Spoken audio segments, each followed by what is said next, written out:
L'histoire de l'agent double qui a changé le cours de la Seconde Guerre mondiale est une aventure fascinante pleine d'ingéniosité et de courage.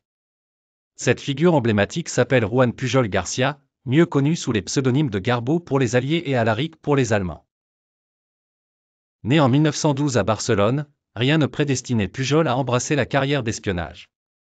Durant la guerre civile espagnole, il développe une profonde aversion pour les extrémismes. Ses convictions l'amènent à changer de camp afin d'éviter les idéologies fascistes et communistes. En 1940, face à l'ascension d'Hitler, il décide d'agir. Son plan est ambitieux, devenir un agent double, infiltrer le réseau nazi pour leur fournir des fausses informations tout en aidant les Alliés à l'inverse.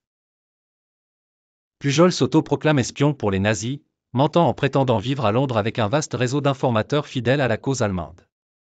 En réalité, depuis Lisbonne, il invente de toutes pièces les rapports qu'il transmet.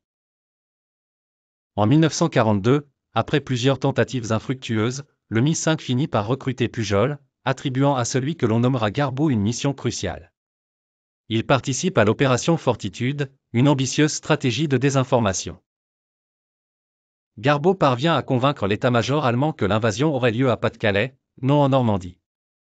Il s'assure que les Allemands retiennent leurs troupes loin du véritable lieu de débarquement, facilitant ainsi l'avancée des forces alliées. Insoupçonné, et considéré comme l'un des meilleurs par les nazis, Garbo est décoré de la Croix de Fer, une haute distinction militaire allemande, tout en recevant l'ordre de l'Empire britannique, soulignant l'ironie de sa position d'agent double. Après la guerre, pour éviter d'éventuelles représailles, Pujol simule sa propre mort en 1949 et disparaît de la scène internationale. Il renaît dans l'anonymat en Angola où il vit discrètement avant d'être redécouvert par un historien britannique dans les années 1980. Sa décision de disparaître résulte de sa volonté de protéger sa famille et se préserver des lourdeurs de sa vie d'espion. Juan Pujol Garcia décède en 1988, laissant derrière lui un héritage remarquable d'intelligence et de ruse. Garbo reste à ce jour une légende dans l'histoire de l'espionnage, honoré pour ses actions audacieuses et son habileté à tromper deux des puissances majeures de la Seconde Guerre mondiale.